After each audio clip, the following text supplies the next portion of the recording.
मैंने देखा है कि बच्चे जो है अपने, अगर किसी भी बच्चों से पूछो कि बेटा तुम्हारे फादर क्या करते हैं, अगर उनके फादर किसी प्रेस्टिजियस पोस्ट पर रहते हैं तो बच्चों को बड़ा ही गर्व होता है बताने में। लेकिन जब उनके फादर या कुछ ऐसा काम करते हैं जैसे जो समाज के अकॉर्डिंग बहुत लोगों को वो प्रेस्टिजियस पोस्ट नहीं महसूस होता है तो नहीं बताना चाहते, प्राउड फील नहीं करते। लेकिन काम तो काम होता है और हर काम अपना एक टैलेंट रखता है जिससे हमारी सोसाइटी चलती है। तो उसी से रिलेटेड एक चैप्टर है हमारी पूर्वी में जिसका नाम कावेरी में जिस चैप्टर का नाम है gift of grace honouring our vocation. अर्थात यह भगवान की कृपा है कि हम किसी कार्य के योग्य हैं, हमारे अंदर कुछ टैलेंट है। तो let's learn.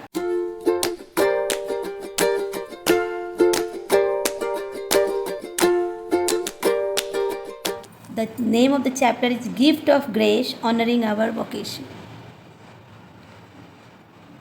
So this poem celebrates the dignity of labor and the immense pride that hard-working people across Bharat take in their everyday professions. It highlights how diverse jobs from the heartbeat of a united and vibrant society.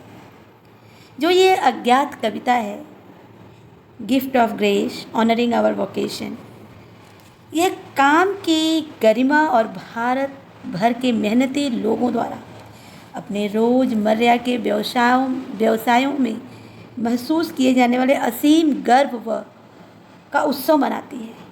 यह इस बात पर प्रकाश डालती है कि कैसे विभिन्न प्रकार के कार्य एकजुट और जीवंत समाज की धड़कन बनते हैं। तो let's start the poem.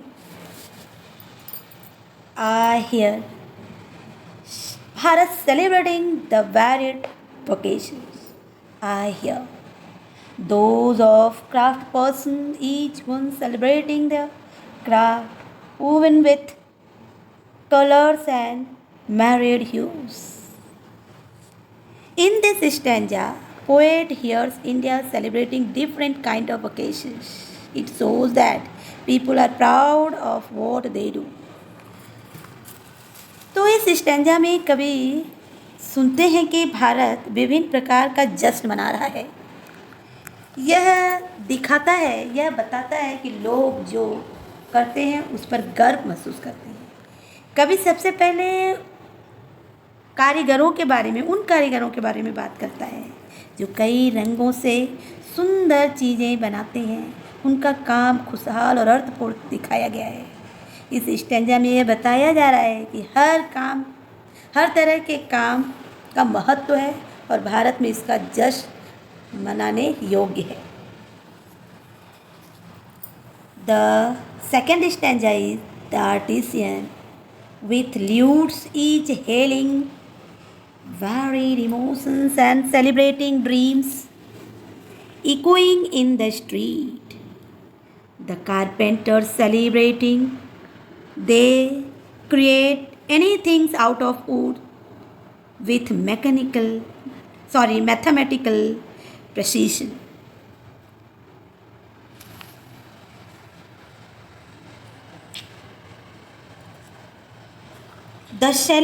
The electrician humming, they get ready for work with cable and wires to brighten our lives. इस स्टैंजा में कवि समाज के निर्माण में कला, कौशल और विज्ञान के सामंजस्य को दिखाने के लिए 3 अलग अलग प्रकार के काम करने वालों पर ध्यान केंद्रित करता है।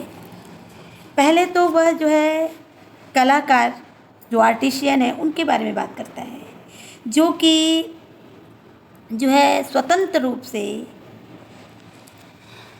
अपने इमोशन को, अपने स्वप्न को विभिन्न अखंड रंगों में जो है उसको मतलब उनका जो है उनकी जो फीलिंग है वह सड़कों पर, मतलब उनकी फीलिंग और उनका जो स्वप्न है वो सड़कों पर सुनाई देता है। अर्थात वो अपने स्कूल को, अपने स्किल को जो है सबसे साझा करते हैं। और उनके ल्यूट्स, अर्थात जो एक प्रकार का इंस्ट्रूमेंट है, उसको जो है बजाते हैं। वो भी एक प्रकार से आप ये कर सकते हैं कि स्किल है, और जो वो स्किल जो है हर किसी को रिलैक्स देता है।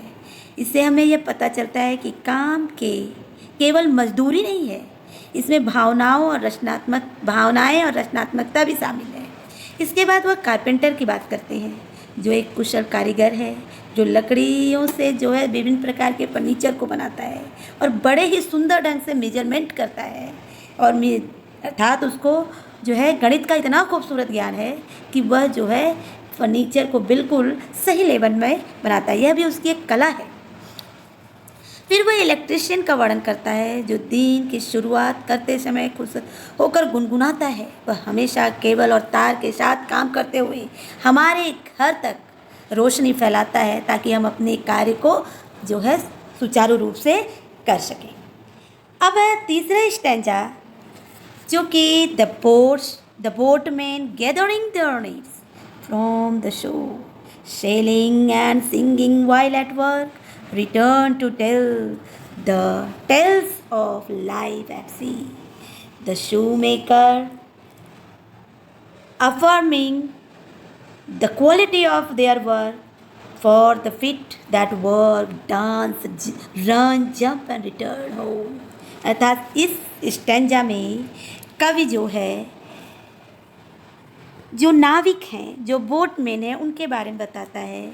उनका जो है इम्पोर्टेंस बताता है, जो कि अपने दिन की शुरुआत जो है अपने जाल को लेकर नौका में जो है समुद्र में उतरते हैं, और सारा दिन गीत गाते हुए वह अपने समुद्री जीवन को जो है व्यतीत करते हैं। और जब वहाँ से लौटते हैं, जब अपने कार्य को पूरा करने के बाद जब समुद्री तट पर लौटते हैं, अपने घर को लौटते हैं, तो समुद्र में जो है कार्य करते वक्त जो उनको अनुभव प्राप्त होता है, वो अनुभव वह अपने परिवार वालों से, अपने लोगों से, अपने समाज में साझा करते हैं और रोचक कहानियों को सुनाते हैं। इससे पता चलता है कि उनका काम कितना साहसिक है। कभी आगे जो है फिर मोची का वर्णन करता है, जो अपने बनाए हुए चीज़ों पर गर्व महसूस करते हैं और अपने कला का एक बहुत ही अच्छा उदाहरण प्रस्तुत करते हैं। अगर ये मोची न रहते तो हमें मतलब एक अच्छा क्वालिटेटिव जूता नहीं मिलता, चप्पल नहीं मिलता। और ये जूता चप्पल कितना महत्वपूर्ण है हमारे लिए कि हम उन जूते को, चप्पल को पहनकर दौड़ते हैं, कूदते हैं, चलते हैं और सुरक्षित रूप से अपने घर तक पहुंच पाते हैं। अब अगला जो स्टैंजा है, which is the last stanza, the delicious singing of the cook, or the rhythm of the designer, mason, each celebrating what belonged to them and to none else. The voice of their vocation is the voice of their identity. I hear Bharat celebrating the varied voices I hear. इस stanza में कवि जो है cook की, designer की और मैसन की बात करता है, जो अपने काम का आनंद लेते हैं और उस पर गर्व महसूस करते हैं। प्रत्येक काम का अपना लय व अर्थ होता है। किसी भी व्यक्ति का काम उसके व्यक्तित्व का आईना होता है। अंत में कवि यह कहना चाहते हैं कि भारत इन सभी कार्यों का सम्मान करता है, जो भारत की एकता को दर्शाता है। The gift of grace uses several figure of speeches, that is personification, metaphor, repetition and alliteration. इसमें जो है कई प्रकार के फिगर ऑफ स्पीच का जो है वर्णन हुआ है, जो कि मैंने बताया। इसमें पर्सनिफिकेशन हुआ, मेटाफर हुआ है, रिपीटेशन हुआ है, अलिट्रेशन हुआ है। तो ये कविता हमें मैसेज क्या दे रही है? इस कविता के द्वारा जो कवि है हमें यह मैसेज दे रहा है कि कोई भी काम छोटा बड़ा नहीं होता, हर काम होता है। अतः क्योंकि हर कार्य का समाज के विकास में बराबर का योगदान होता है। तो this poem tells the identity of labour and vital importance of respecting and progresses. No work is big or small. Every work plays an important role in the development of society. So we should respect all works. Goodbye.